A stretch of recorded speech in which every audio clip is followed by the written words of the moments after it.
Whenever you're ready.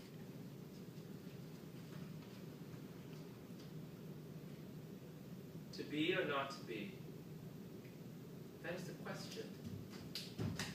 But it is nobler in the mind to suffer the slings and arrows of outrageous fortune, or to take arms against a sea of trouble, and by opposing, end them. To die, to sleep, no more. And by sleep to say, we end the heartache, and the thousand natural shocks that flesh is heir to. 'Tis a consummation devoutly to be wished, to die, to sleep, perchance to dream. Aye, there's the rub. For in that sleep of death, what dreams may come, when we have shuffled off this mortal coil, must give us pause. There is the respect that makes calamity of so long life. For who would bear the whips and scorns of time, the oppressor's wrong, the proud man's contumely, the pangs of despised love, the law's delay, the insolence of office, and the spurns of the patient marriage that the unworthy takes, when he himself might his quietest make with a bare bodkin? Who would fardels bear to grunt and sweat under a weary life, but that the dread of something after death? The undiscovered country, from whose bourne no traveler returns, puzzles the will, and makes us rather bear those ills we have, than fly to others that we know not of. Thus, conscience does make cowards of us all, and thus the native hue of resolution is sickled o'er the pale cast of thought, and enterprises their pitch and moment with this regard their currents turn awry, and lose the name of action.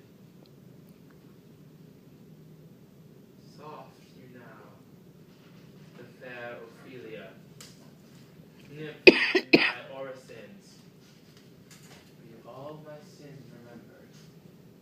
Good my lord, how does your honor this many a day? I humbly thank you. Well, well, well. My lord, I have remembrances of yours that I have longed long to redeliver. I pray you now receive them. No, not I. I never gave you aught. My honored lord, you know right well you did, and with them words of so sweet breath composed as made these things more rich.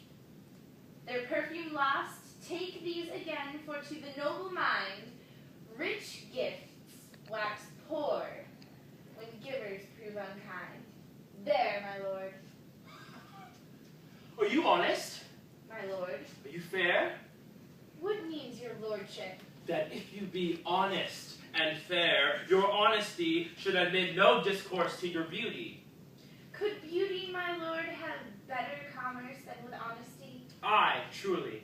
For the power of beauty will sooner transform honesty from what it is to a bawd, than the force of honesty can translate beauty into this likeness. This was sometime a paradox, but now the time gives it proof.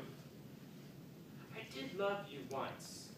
Indeed, my lord, you made me believe so. You should have not believed me. For virtue cannot so inoculate our old stock, but we shall relish of it. I loved you not. I was the more deceived. Get me to a nunnery. Why wouldst thou be a breeder of sinners? I am myself indifferent honest, but yet I could accuse me of such things that it were better my mother had not borne me. I am very proud, revengeful, ambitious, with more offenses at my beck than I have thoughts to put them in, imagination to give them shape, or time to act them in. What should such fellows as I do crawling between earth and heaven? We are errant knaves all. Believe in none of us. Go thy ways to a nunnery. Where is your father? At home, my lord. Let the doors be shut upon him, that he may play the fool nowhere but his own house. Farewell. Oh, help him, you sweet heavens. If thou dost marry, I give thee this plague for thy dowry. Be thou as chaste as ice, as pure as snow, thou shalt not escape calumny. Get thee to a nunnery. Go, farewell. Or if thou wilt need marry, marry a fool, for wise men know well enough what monsters you make of them. To a nunnery go, and quickly too. Farewell. Heavenly powers, restore him! I have heard of your paintings. Well enough.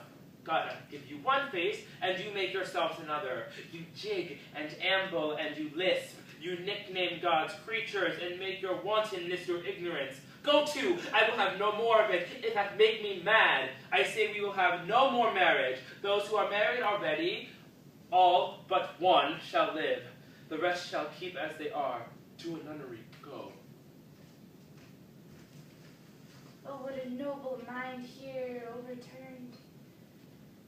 The courtiers, soldiers, scholars, eye, tongue, sword, the expectancy and rose of the fair state, the glass of fashion, the mold of form, the observed, all observers, quite down. And I, of ladies most deject and wretched, that sucked the honey of his music vows, now see that noble and most sovereign reason, like sweet bells jangled out of time and harsh, that unmatched form and feature of blown